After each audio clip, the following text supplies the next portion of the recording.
so much is happening here all the time that I can rarely ever stop it. But I have learned not to pay so much attention. Don't believe your thoughts.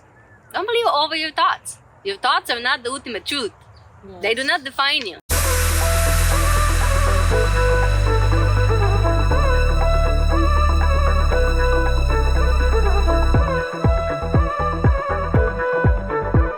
Hi, my name is Rosi Walchef. This is one of my best friends, Eva Gancheva. That's our first podcast and we're super excited and very, very, very nervous, but we're going to be okay. Hopefully. Hopefully. So we are doing podcasts and YouTube channel because I have been going through a lot, and actually we all are going through a lot right now, everybody in this world, and my friend gives me these amazing advices which I think they're so cool that I decide that we need to make a podcast and we need to share it with the world, our conversations, because they're that cool. And our first episode is about what? Let's talk about breathwork. Yes, one of my favorite things to do together with you. Mm-hmm. Because everybody can do it, and because you're breathing anyways, and it's accessible for everybody. Yes. So tell me, why did you decide to get certified, right? Mm-hmm. Certified as a breathing class coach. Mm-hmm. Well, I've already had my certification in clinical hypnotherapy, and knowing what can be achieved with hypnosis and having tried breathwork, and I just could see the amazing benefit and potential when these two modalities are combined together. But breathwork to begin with, having experience with plant medicine, multiple ceremonies with different types of plant medicine, the closest thing that I experienced was breathwork, but you're only using your breath to achieve amazing levels of transformation and reaching states of awareness through simply breathing in a repeated pattern for 1 hour. So I thought, you don't have to go to the jungle and sit with a shaman and take plant medicine, which can be quite traumatic on its own, especially if one is not prepared. But all you can do is just lay in your bedroom and have a guided, because it is absolutely necessary, especially to begin with this breathing technique or these breathing modalities, to have somebody to watch over you. But you can do it in the comfort of your own home, and you can self-regulate. You will never go too deep, or your breath will never take you to a state which you cannot handle. What kind of there are more than one kind breathing classes, right? The one we practice is what? I know you have said many times, I always forgot. What is it? Right. It is very confusing because breathwork is just an umbrella term, because it goes from pranayama, yogic breathing exercises, to exercises for down-regulating the nervous system, like 4x4 breath or box breathing. And the breathing that we practice is conscious connected breathing, and in particular transformational breathwork. Other breathing styles similar to this is rebirthing breathwork and holotropic breathwork, which we are maintaining a certain pattern of breath for 1 hour. So it's shamanic breathing is closer example than pranayama, which pranayama is meant for down regulation or balancing of the nervous system. Pranayama exercises many different ones, but the goal for them is to reach state of meditative and trance states, where transformational breathwork is an upregulation breathing exercise, and also known as euphoric breath. And it's meant to it helps to bring you to all of the brain waves from low beta to high beta, so it's a little bit of stress, fight and flight, and then to drop you down from alpha into theta, which is meditation, delta, which is hyper awareness, or it's sleep, and then gamma, which is hyper awareness. Is it through the nose or is it through the mouth? Well, this is the beauty of this style of breathing, because people can regulate and choose how to breathe exactly. A lot of the modalities are in and out of the mouth because there is way more gas exchange occurring. There's just way more volume that we can take through the mouth. It's just a bigger orifice than the nose. But because this breathing style has some contraindications, it has some contraindications, like if you have extremely high blood pressure or you have very low blood pressure, if you have any cardiovascular problems, if you had surgery within past 6 months or a year, if you have problems with the lungs, if there is extreme PTSD or a traumatic event that occurred recently, it is safer to breathe in and out of the nose. Otherwise, it's in through the mouth and out of the mouth. So it makes a difference. And in my classes, I suggest that people start in and out of the nose, especially in the beginning, and then to switch in and out of the mouth. So to each their own, we'd say. Yeah. So when we always go to the classes, I always get this like crazy, especially in the beginning. Right now I actually go excited because I know the switch will be huge, but in the beginning it was so scary. Like the brain, after the first class you go and you know like it's gonna be a lot. Yeah.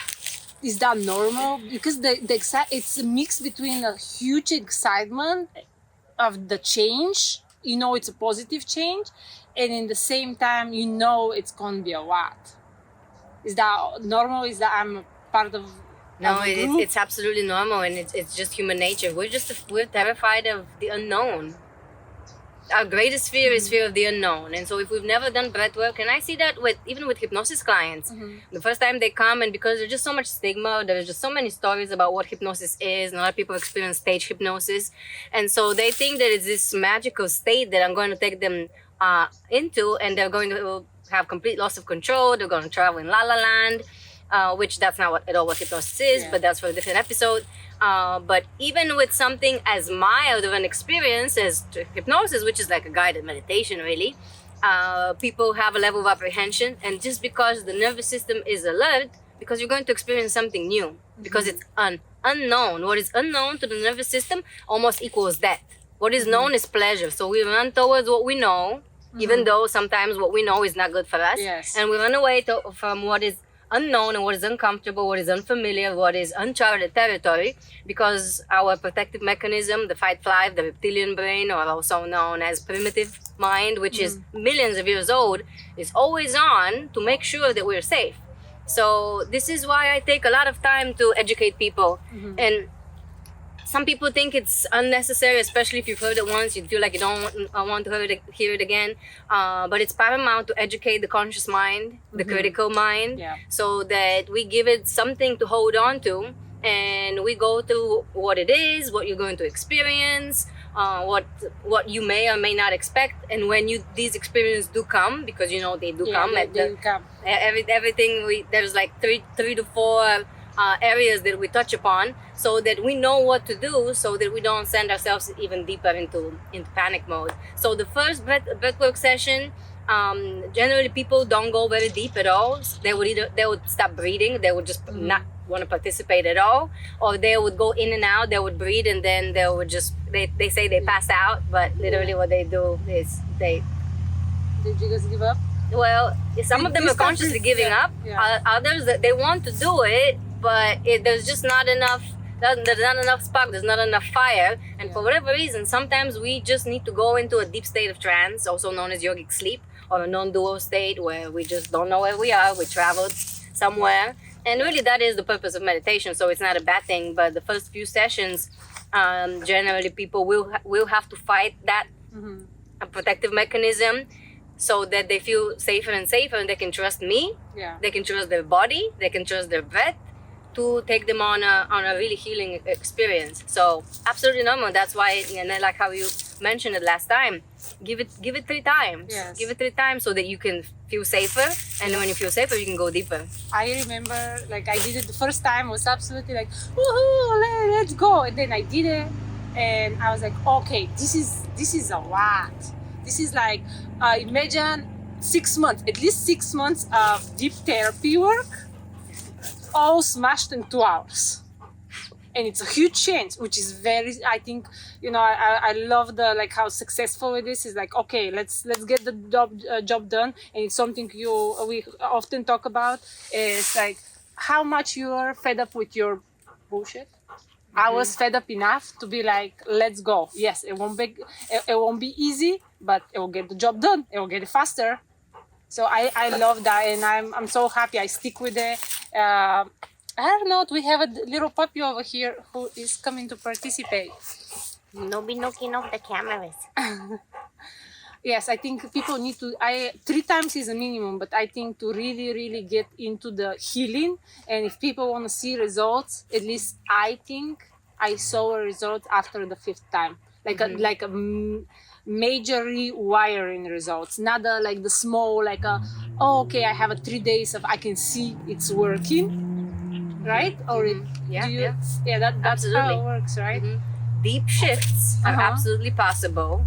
Subconscious reprogramming without having talk therapy or without going to a hypnotherapist, because especially with using simple intention, and I truly believe that there is an immense wisdom within us.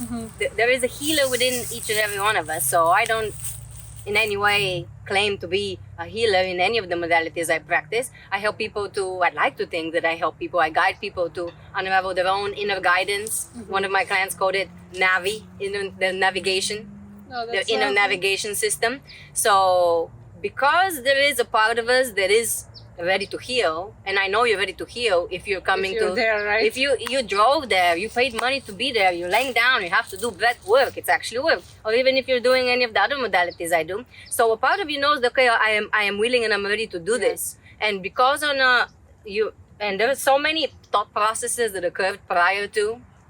There's this, and we've lived our trauma, our fear, our anxiety. We lived it so much that at one point, when you're ready to crawl out of your own hole, and you do something like this readiness, and especially if there is excitement involved, that is what propels forward, and it propels you forward during the experience, and it really is beyond conscious understanding exactly how this subconscious rewiring works within the brain, just severing some neural connections and creating new ones. But it is our deep-seated desire to just live free, to find inner peace and calm that guides us. So 5 sessions, yes, absolutely. For some people it happens on the first session, but they probably already have experience with, let's say, plant medicine, because that's quite extreme, or they've done other breathing exercises, or they're just really, really excited, and they have, based on other experience, they have the ability to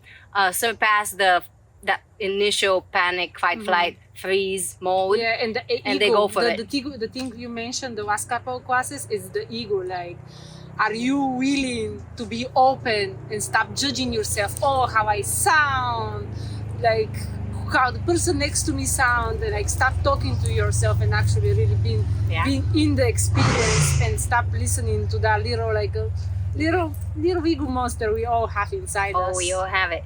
And the thing is that part can be absolutely beneficial. It has its role. We wouldn't be able to be us and function in this world without it. We just have given it the power. It's like an unruly kid. So for me, and I always mention this before classes, be curious in the ways that this aspect of you, the critical mind, the inner judge, the ego, whichever way you want to call it, is going to come and sabotage you. It's going to resist the work. It's going to distract you. It's going to judge you. It's going to do all these. It's going to try in all kinds of ways to stop you for you to stop to do the work, because it doesn't want you to change. Yes, it does all those things for me. That's true. One other thing, for like when we do the breathing classes, I always in the beginning I was always so worried that I'm not doing it right. Because what you show at the class, you're going to show us right now, is how to breathe, inhale into the stomach, then into the chest, right? And then out. And the out needs to be, you mentioned, relax and slow. And for me, I don't know how many classes I have under my belt, but quite a lot now, more than 10. And I swear, I cannot inhale into the stomach. I don't know what is that. I'm sure I'll get there eventually. But can you show us? Yes, absolutely. But before I show you, I wanted to address that, because if we cannot breathe diaphragmatically, there can be physiological problems, but it could also be due to trauma. So diaphragmatic breathing is expanding the belly, and a lot of people are shallow breathers altogether. And many breathwork practitioners are focusing on just that, teaching people how to breathe, when most people are shallow breathers, breathing only deep in the chest. Only your chest moves when you're inhaling. So the breath is not deep, or is not consistently moving so that the belly expands and the chest expands, or everything expands all together. So this is something that we can train ourselves how to do, and we're not training ourselves how to do this during a breathwork class. Yes. We are doing it maybe after yoga, or in the morning when you wake up and you're laying in bed, or as you're falling asleep. It's just that you're just imagining the belly expands and slowly contracts. So it can be a combination of physiological, but it could also be trauma, because sometimes these energy centers are just frozen. So for whatever reason, we're holding our trauma here. Is it possible because I have operations? I have 3 operations in my stomach. Yeah. Is it possible? Absolutely. Because I have tried many times and I am getting the benefits. I truly believe that I'm getting the benefits of the breathing class. But I can, the air, even though if I visualize it, all I can visualize is to get to the end of my ribs. But that's exactly where the diaphragm is. So a little bit of physiological explanation will be good, so that you know exactly where the diaphragm is. So especially when you can see it, if you have seen it and you can visualize it and imagine it, it's not that your belly really expands, but the diaphragm goes up to here, but this is just a very exaggerated breath. Okay. That's why I'm pushing my belly out, because I'm exaggerating it. Because the diaphragm doesn't really expand that much, but when we're actually engaging the stomach, we are, because the diaphragm will open up on the inhale and contract on the exhale. So it pulls down, breathe in, and pulls back in as you breathe out. So you can just imagine this movement rather than this movement, maybe. And another important thing to mention is that I do go for the 2-part inhale and 1 exhale. Yes. But transformational breathwork, once again, is an umbrella term, and there are different techniques. There's also down regulation techniques within this particular training that I took. So I don't find it necessary to exactly name each and every one of them. But if the 2-part inhale in the belly, in the chest, open out exhale doesn't work for people, I suggest a 1 inhale where belly and chest rise together. So this is always, I offer that. Yes. I always offer it so people know, because you're not the only one. My husband Matt also can breathe diaphragmatically for whatever reason. I see him try, but this area is just frozen. So if you focus on 1 inhale and slow exhale, that also works. I know I'm not like doing it in the stomach, but I'm dead stuck on the, like, keep visualizing it and faking it until I work. Exactly. I just decide that, like, doesn't matter, I can fail, I'm not doing it, but I'm like, I don't care. I'll keep faking. Yeah. I keep faking. Eventually, I feel like I will trick my body. Oh, yes, you will. I'll trick my body of doing it without realizing. Yeah. And I just keep doing it twice, even the 2 times, I can feel it's only here. But I'm still doing it. And, sorry, through the mouth. Yeah. Because I'm just hoping eventually it will happen magically. It will. I observed that it's the same thing that happened with the yogic locks. Okay. They're called What is that? bandhas. So there are different locks. There are actual physical movements that we do in yoga.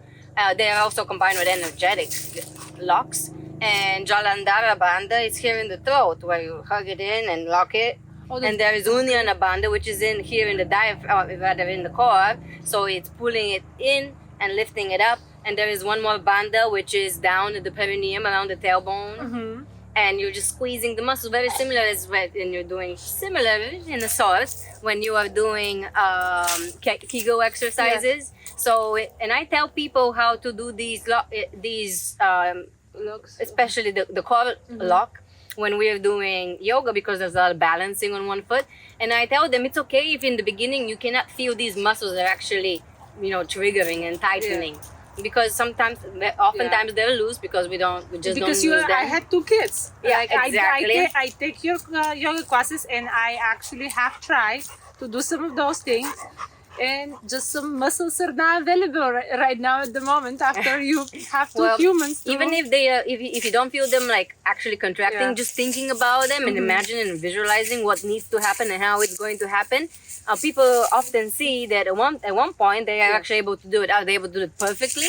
Are they doing it excellent? Are they doing it just right? It doesn't matter. The point is that we are visualizing strength and contraction within, and that will affect our balance, and it actually does. Yeah. So this And is why I love eventually- hypnosis, because I'm just explaining to you, giving you little tips and tools and visualizations and little metaphors and stories that the subconscious mind takes that and starts working with creating an idea, and with time everything just falls together in place, and and it works that way. Isn't it beautiful? Yeah. Can you show us how the breathing exactly, because we were talking about Yeah, it? I should stand up, huh? No, actually, I don't know if the camera can get us, but like at least you should Yeah. like show us. So I know you like what did you say? Like you overdo it. Yeah, so people I can exaggerate the movement so exaggerate. people can. Oftentimes in the beginning people cannot do that, but later on, as they get better at it, the body will start moving in this way. But I say it's like a wave. The 2-part inhale is like a wave, and so if we're talking about breath volume, we imagine that 70% goes in the diaphragm and 30% goes in the chest. And I should lift my shirt up, right? Just a little bit, yeah. Okay.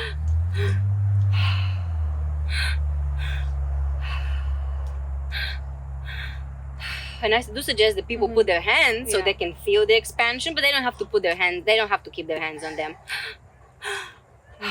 Like a wave, and then Yeah. over time that wave becomes just a little bit smoother, and it's called conscious connected breathing because we're paying attention. There is a pattern that we are repeating. It's connected because there's no pause between the in and the out breath, so it flows again and again and again repeatedly.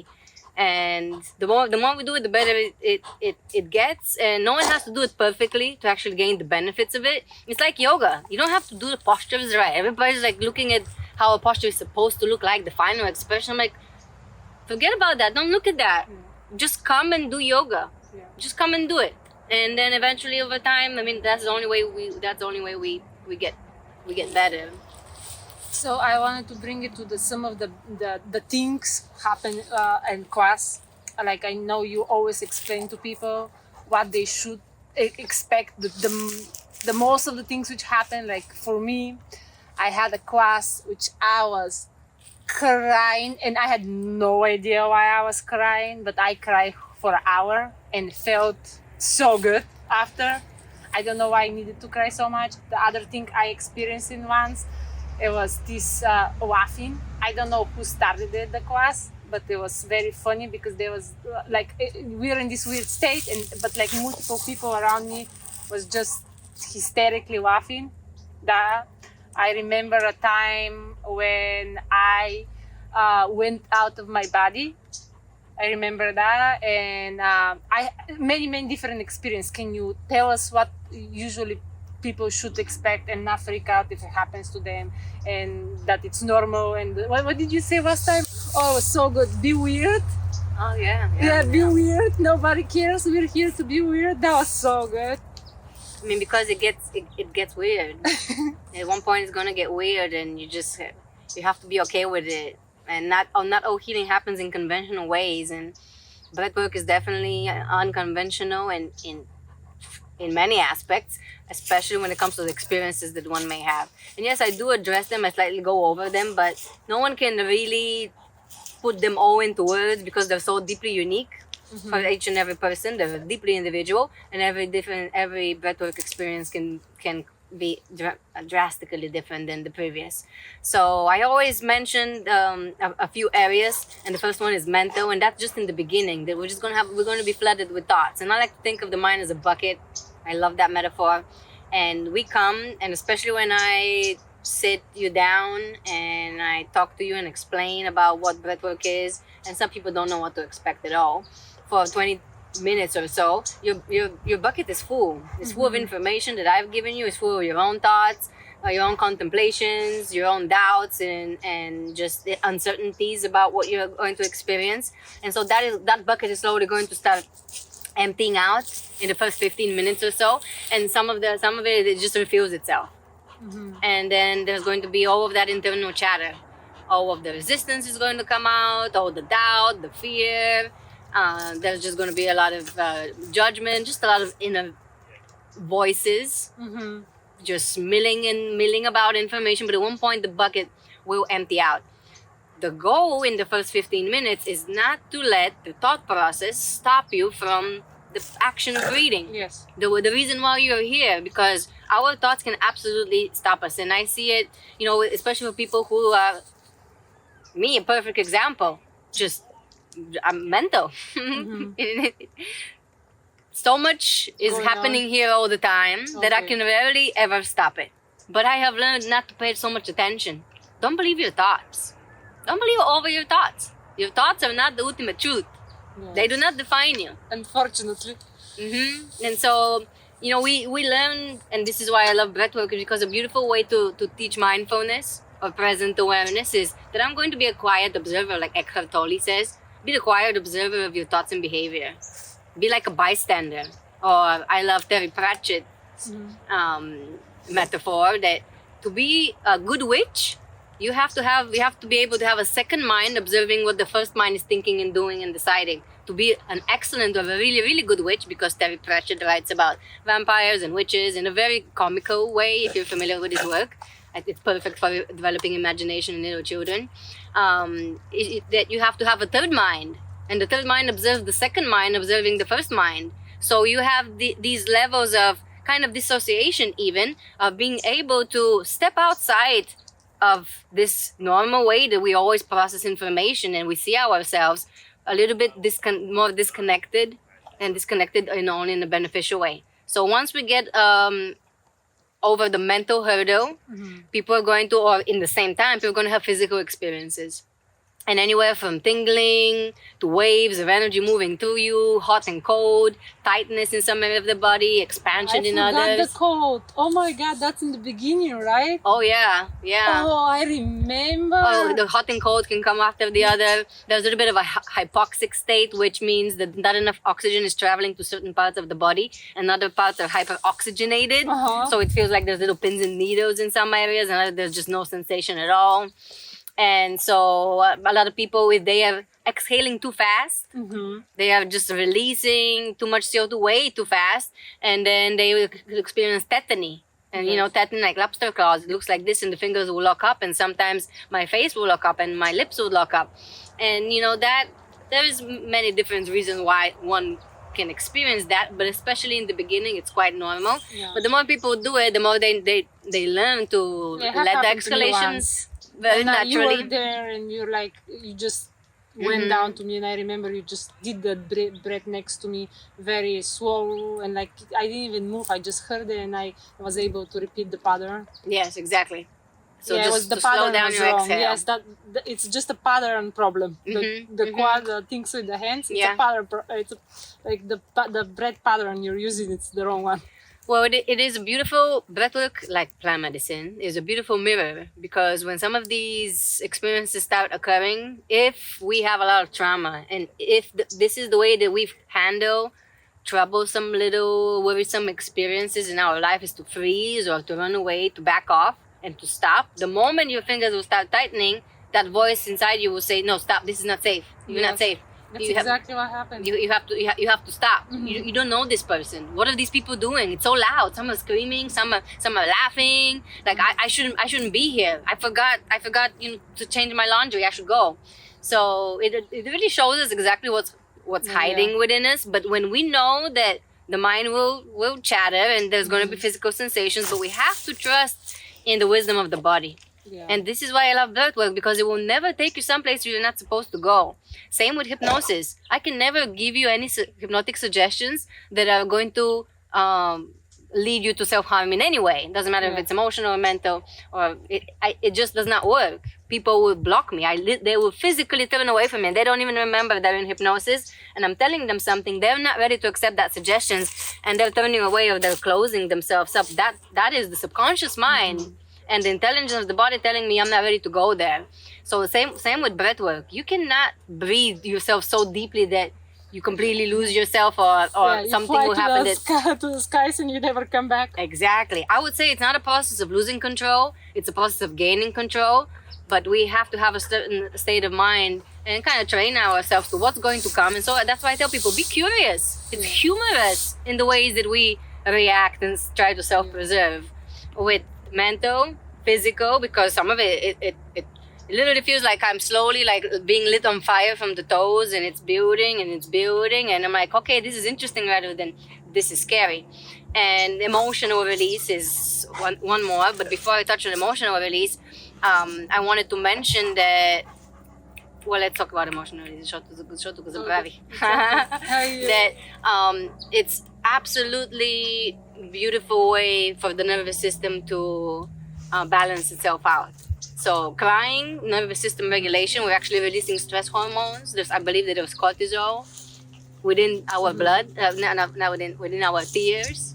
So it's natural that when we have been just give it a good old cry, that we just feel a little bit more calm. We've let it go.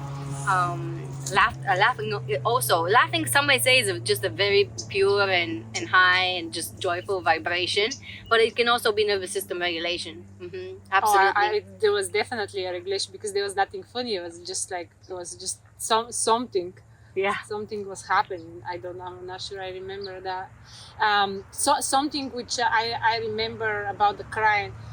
I actually personally have a very big problem with I would like to learn how to cry.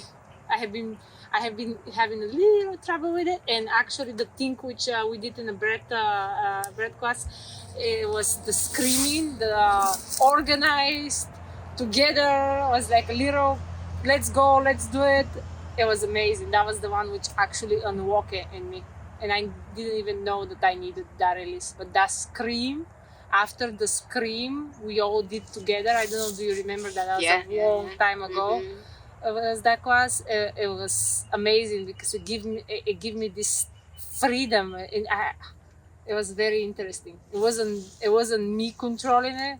It was like, what was it? Finding myself through losing myself. Yeah. But there is a little song of Moana which says "Get lost." There is a more than one way to do something, Moana. It was the same thing. Oh, I love that. My daughter is brainwashing me right now with Moana.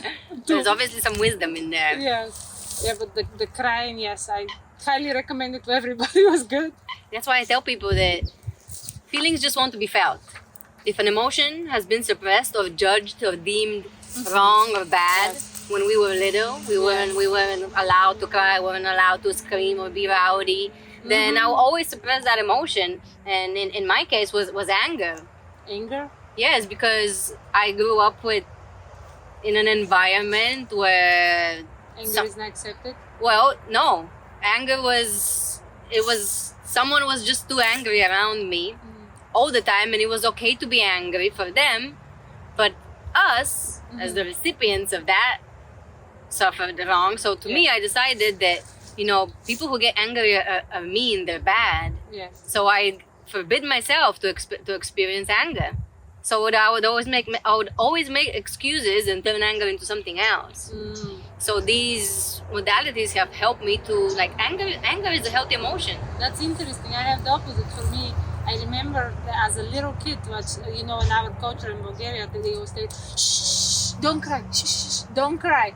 Like when you're crying, you're hurt. You need to cry. That's why I make a point when my kids are crying. I'm like, okay, cry. Like you wanna cry, cry. Because I remember how many times I have been told from multiple family members, shh, don't cry, don't cry. Everything is okay. No, it's not.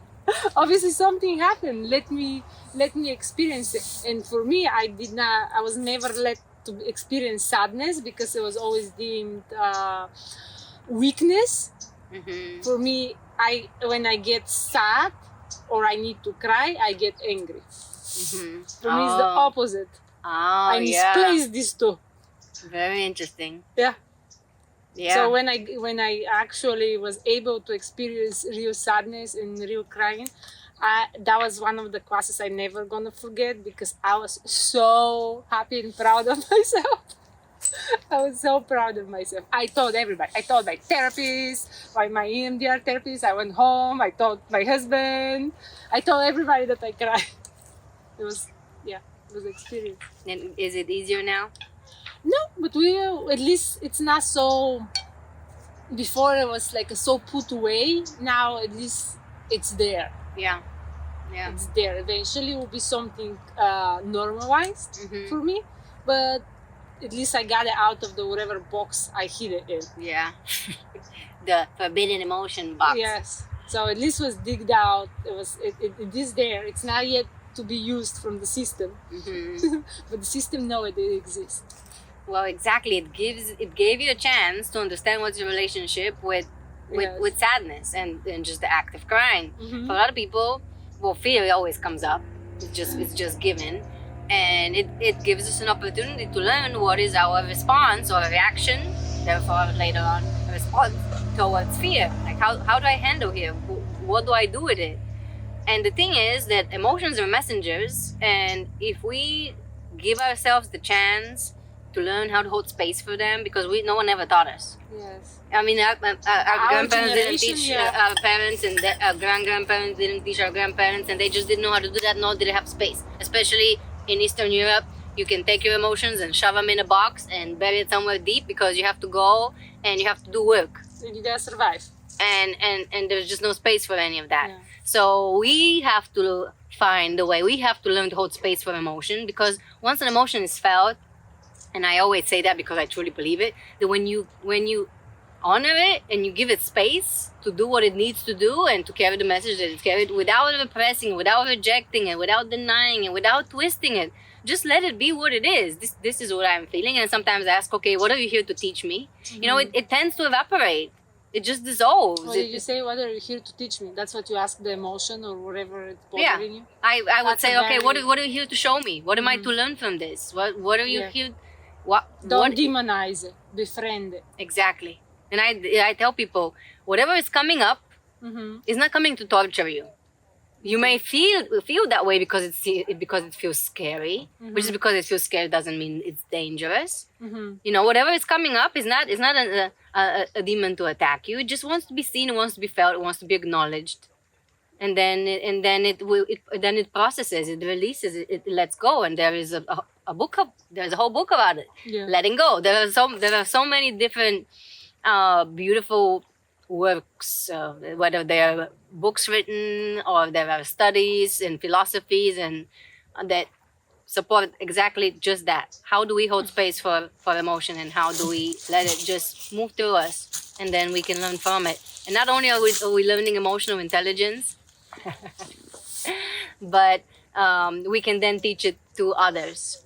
Yeah. And then we can truly inspire others by showing how we process emotion. We can teach our children, and also let it affect our partnerships and everything. The reason why we tend to process information in a different way, even if painful memories are coming up, and we have a feeling that we are re-experiencing something, we don't actually go through deep into trauma in the same way during breathwork that we do in a normal regular session. Happy. Because the brain experienced something known as transient hypofrontality. Transient hypofrontality is key in breathwork because it helps us to process the experience through a different lens. Transient hypofrontality simply means reduced oxygen to the prefrontal cortex. There is reduced activity in the prefrontal cortex, which is responsible for everyday processing of information. And we experience transient hypofrontality when let's say we're going for a long jog, when you're working out for an extended period of time, when you're biking for a long distance. So when you are doing physical activity for certain, and I like to know exactly what the cutoff is. It's probably different for different people. We start to we just imagine that you're just putting like a little bit of a shield over the same way that we mill over through information, the decisions that we make and the conclusions that we come to. And that really has to do with our deep-seated beliefs and behavioral patterns, which come from childhood. So that thing is turned off or it's minimized. So when an experience is coming up, and you can, even if it's something that's troublesome or something painful or something scary, we have a tendency to process it in a little bit of a different way, and that's why we have the ability to have breakthroughs. Yeah, in the rewiring. Yes. Yeah. One of the other things I wanted to talk about is that I experienced it just in the last session myself. The healing, the actual physical healing. Like you can have a physical pain or something wrong with your body, like a trauma, like a physical trauma, which you've been going to doctors for a long time and doesn't seem to be fixable, and how through breath work, your own body eventually can start addressing it. I like you to expand on that. I can tell you the story. I'm sure I. Why don't you tell us the story? So what happened is I have some issues down over here. I don't know what chakra that is. I don't know what it means. You can tell us about it. But I have been having health issues here. Doctors have tried to get me into all kind of medications. They say they all had like a bad experience. I didn't like it. Whatever side effects, I let it go. I decided this or this, whatever it is, I will deal with it. And in the last classes, my own energy and body turned to a big light into my hands and made me put my hands on the part of me which needed healing, and was very weird. My own energy, the light I was holding, it felt like was cutting piece of meat out of me, which was very weird. But I was feeling safe. I was feeling comfortable, even that it felt a little bit painful. I don't know why. And I knew it was self-healing. I actually knew that it was part of me, but I wasn't controlling it. Was doing it on purpose. I was like, okay, let's go heal this. We can do it, which is amazing. I think you can go and address illness. Yeah, that's the word, illness. Something which even doctors cannot address, but like you yourself through breathwork, you can go and you can start telling.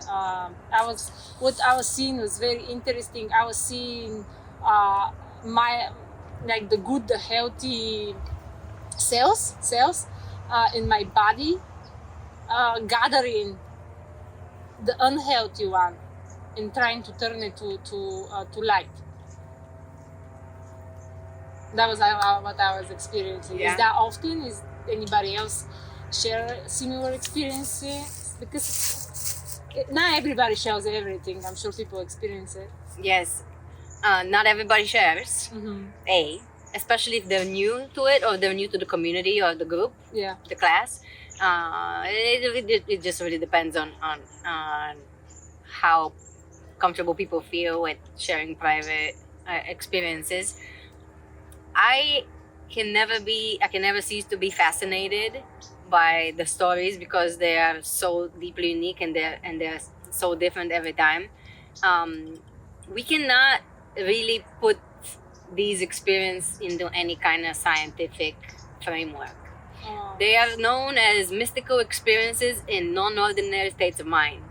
So we're in an outer state of mind, and we're having visual experiences. We're having close to psychedelic type of experiences, visual journeys, and of healing, sudden insights and deep realizations, and a little bit of science explanation, because I like to make sense of it. My logical brain wants to make sense of it.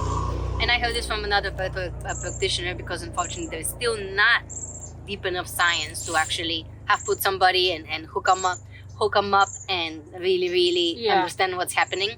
But the same way that the prefrontal cortex doesn't get enough oxygen, certain parts, other parts of the brain are not getting enough oxygen, and so are getting enough oxygen. Are not. Why? Getting enough. We're getting. I feel like very oxygenated. Yes, you're hyper oxygenated in some parts because I forgot to breathe a couple of times. Well, you are getting, so because some parts of the body are hyper oxygenated, there is enough oxygen traveling to the brain, everywhere, absolutely, but different things get turned off because they're not needed. Yes, then other things get turned on, and not everybody has these experiences with every breathwork session. So exactly what occurs is just a very curious internal mechanism that the ego wants to know exactly what's happening and why it's going on. But your deep self is like, okay, this is good for me, and it was exactly what it needed to be, so let it be this way. So there is a little bit of release of DMT everything living produces DMT, Mm-hmm. and DMT is the active ingredient in ayahuasca brew, and there are other ways to take it if you like to take plant medicine. But people do have these visual experiences for that reason, and there are multiple categories of these visual experiences or mystical experiences, and we cannot quite explain them. Everybody can interpret them for themselves. The best part is that you don't even have to interpret them for them to be valid, for them to be meaningful, and for them to be a catalyst for transformation and healing. So I love hearing them. I'm fascinated hearing them, but I can never give an explanation. It's like a dream. It's It has a meaning meant for you to the person who is experiencing. It's meant for you to be interpreted if you feel like you need to interpret it, or to give it any meaning, or just to decide, okay, this is what happened.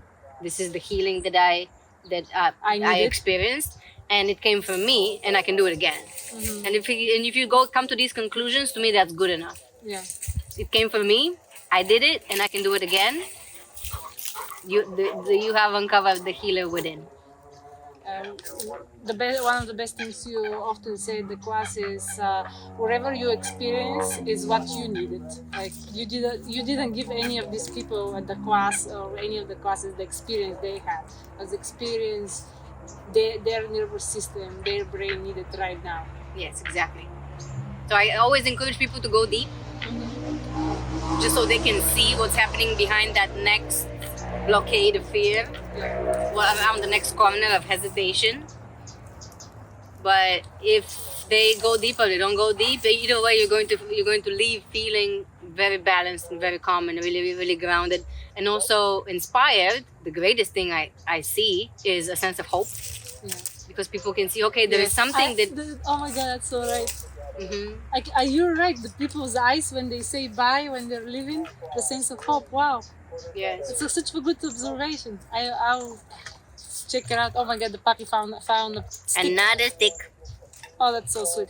I wanted to talk about something very curious, at least in my opinion, is how I believe your classes are different from many other people. Is because you combine the breathing class with so many different things. Like we did, what was that in the beginning? Qigong. Qigong. I am loving that. I just do that. I did it before yoga the following week. It's just the tingling sensation you feel after you stop shaking. That's awesome. Other thing which I have noticed that you use hypnosis through the class, but just a little touch of it.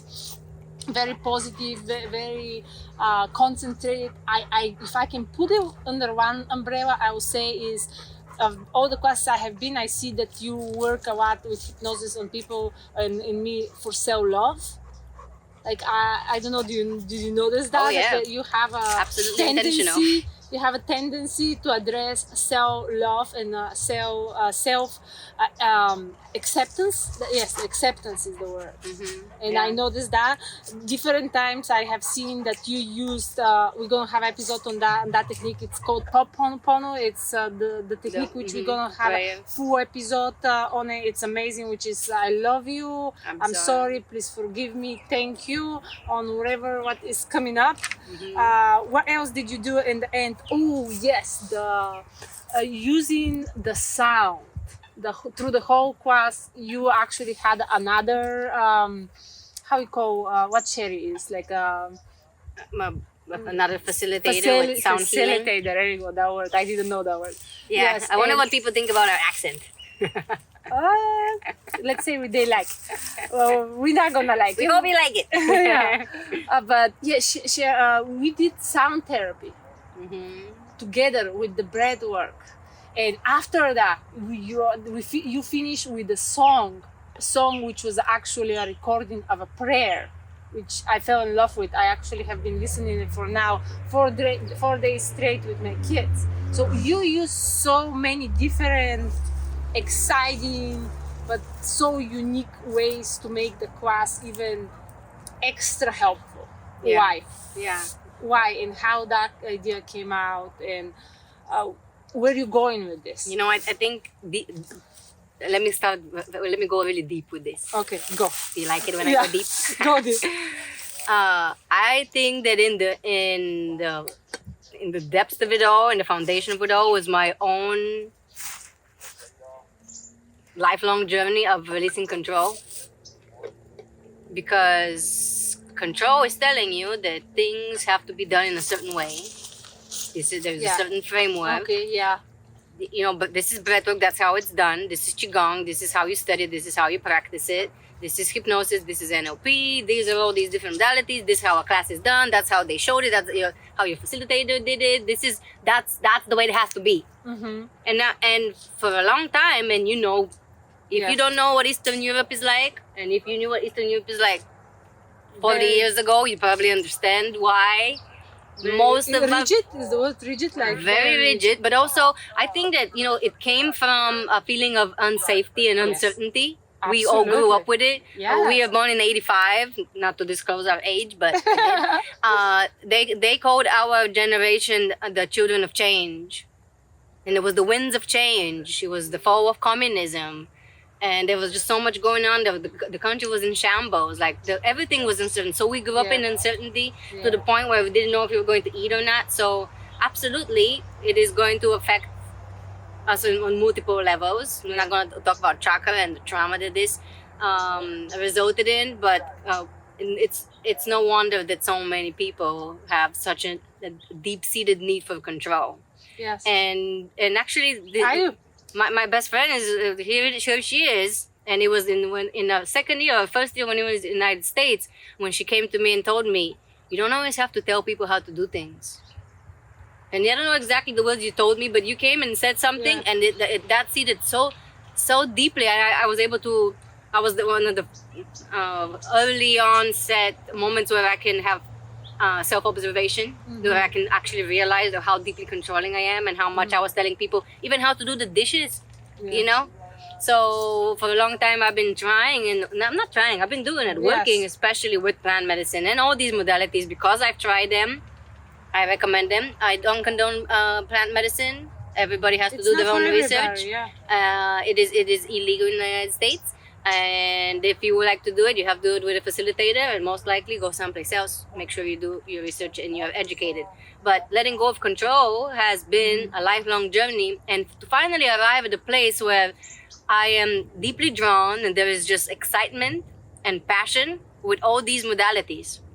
Breathwork, hypnosis, energy healing, and now I see that integral part is body movement, which is physical strength training, yoga, qigong, dance, ecstatic dance, and art therapy, which we're going to talk about later. Yes, all of these things, they can be combined together. And now I have this amazing facilitator, Sherry, that we do sound healing with. I see, why do we have to put ourselves in a box? Some people will tell you that this is how it has to be done, and it's unsafe to do it this way. But I really trust a deep sense of intuition. As you know, I always take on these classes, group classes, with extreme caution and with respect and high level of ethics. And also, I believe that I just know how to hold space for people. If someone is struggling and having a hard time, I will go and I will assist them. But I know that if you're here and you're meant to do this work, if you're here and you're breathing, you're meant to do this work. And if you're here and you're breathing and you're meant to do this work and you are with me, I will make sure that we do it safely. And then to just allow ourselves to sprinkle in all these little different tips and tools and techniques together and combine them and just allow it to be a beautiful synergy. And allow it to be symbiotic. And so if it's natural, I let it happen, because for the most part, I don't really plan what I'm going to do or what I'm going to say. I have a general idea. You look so prepared. Really, because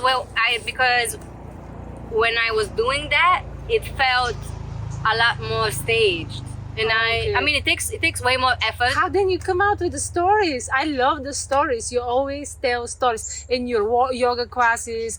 Sometimes before the breathing classes, you always have these like stories which are so deep. I'm collecting interesting information and regurgitating it. You're good with Do you regurgitate. you like that word? Yeah, Regurgitate? you're very good with recalling information there. Then Yeah. because the stories are very, very good. Even like I remember the hot yoga class, like somebody was like, more stories. We were doing some uncomfortable position, and the person behind me said that they want another story. Yeah, and I don't do good when I'm called on the Yes, spot. I know. No, so I let it be natural and organic, and I just share based on what I've learned, what I've read, what I've studied from other amazing people, wisdom that come from many different places, that I thought it was valuable. I tend to retain it and just share it with others, and I like to think that it comes out in the right moment. Yes, But it does. the foundation of healing and change is absolutely in self-acceptance, in self-love, in grace, in patience, and a deep desire for understanding. I like to understand my own human experience. And if I can understand my own human experience and have the ability to just hold space and just understand and feel and acknowledge this happened to me. I'm not looking at this horrible traumatic thing. I'm just going to see it, I'm going to put it here, and this happened to me. What did I learn from this? But so if I have self-love and acceptance and patience and grace, then I can hold space for myself. I can behold myself. To behold myself is when a beautiful bride is walking down the steps and everybody's beholding her with their eyes. Is just taking it all in. That, to me, that's what that means. So if I don't have these qualities, which the heart chakra is the bridge between the lower and the upper ones, and I believe that's where all healing comes from love. And with all these other qualities attached to it, we can have a really difficult time with the information that is coming up during breathwork, because we can re-experience things and memories will come up, and that inner critic and judgment will arise. So we have to know how to approach it, and it's always with love. Yeah, and even if it's in the moment you don't approach it with love, as far as I know from my EMDR therapy, wherever even re-experiencing something very traumatic, it's good. Even if it doesn't feel good in that moment, it's good, because the effect of it gets, every time when you have the balls to stand up and re-experience it again and again, it gets lesser and lesser and lesser and smaller. Yeah. So it's good, doesn't matter even if in the moment doesn't feel so hot. For me, it's beautiful. When I see someone really if I see someone suffering and don't know what to do with it, I will assist them. Sometimes I put hands on people and I will just go there to guide them or show them that they're not alone. Yes. But if I see that someone is just going through something but they're really processing it, I'm so happy for them. I'm excited for them. People are screaming, people are crying. I am joyful, because to me it's beautiful. Yes. And that's why it's weird. And that's the beauty of the weirdness of it. Let it be weird, and by your weirdness, you're giving others permission to be weird as well. Yeah. And one thing I forgot to mention, I have even seen people get activated their Kundalini energy, which we're going to have an episode on that, which is another crazy other thing, which I cannot wait to you explain to me, because I have done it many times and I still have so many questions about it. But I have seen people get their Kundalini activated. I know you use it sometimes to just let people's energy get connected better with the universe. This is very, very rich. Your breathing classes are very, very rich. Thank you, I love them. Anything else you like to mention for wrapping up for breathing classes? I will get some videos. If you don't have any of the classes, I can maybe record next month one of the classes, and we can put some short clips of how it looks, maybe a little bit. If we don't have any footage, we should get some. But I think we do, right? You should have some videos. Do you have any videos of breathing class?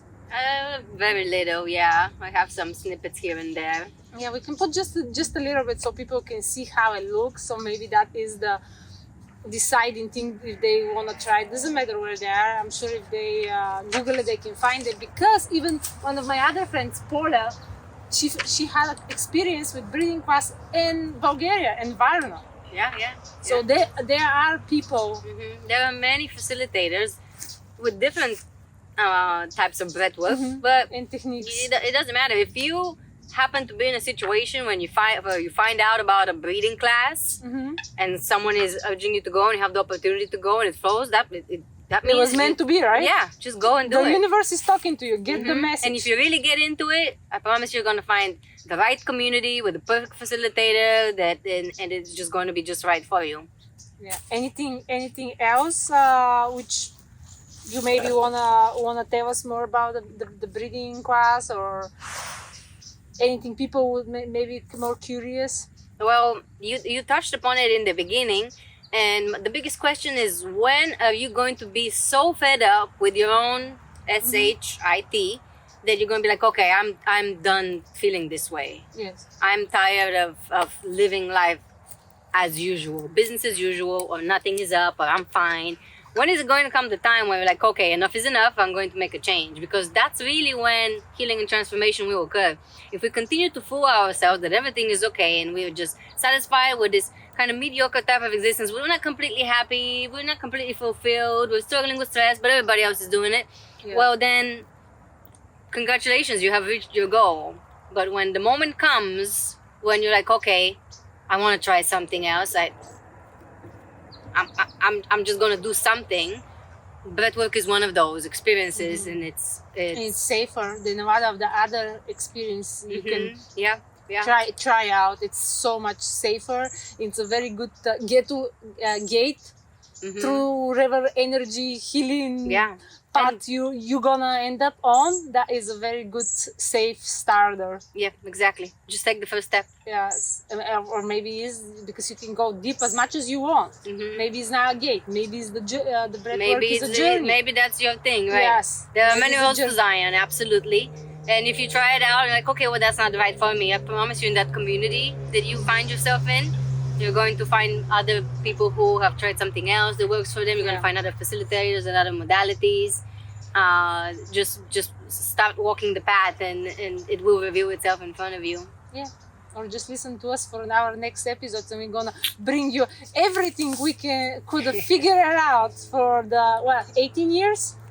18 years here we have been trying to figure out stuff, and but like you and me through you, because of the yoga, like we have access to a lot of different special facilitators and techniques and interesting tools for growing, for healing, for being. Yeah. Just for being. So lucky. You can, if they don't know where to start, they can listen to us. They can make a pick, maybe, if we give them enough information. We'll try. Yeah. Best we can. Yeah. Finally, the doggy fell asleep on the end of the recording. He gave up. He's like, okay, these people, it's not going to shut up. No. Excellent. Thank you so much. I loved it. Yeah, it was a pleasure. It was a pleasure for everybody. We truly hope that someone finds some value in this. And the goal overall is just get out of the little hole. If you don't find yourself in a hole and you're just walking down a path, continue to walk your path, or find this information valuable for someone else. Share it. The world needs all of the healing and transformation you can take. The world really needs to find the light and enjoy the light more. What you always tell me, the best way to help whatever horrible thing is happening in the world is help yourself. You be the light. If you're happy and you're light and you affect all the people around you, that's how the little light spreads. Exactly. Yeah. And that's how you actually kill darkness and you kill all those bad things happening. Yep, exactly. Not through like trying to go and getting angry because somebody is doing something unjust. You always said like, be happy, concentrate. And what was the other thing you always tell me to tell my little kids? Is pray. The best thing to do to help somebody is pray for them. Concentrate your everything positive and nice. And I have been practicing it. It actually really helps. Yes. It's a story for some another time, but I'd love to hear it. It really helps. Thank you so much. I love you.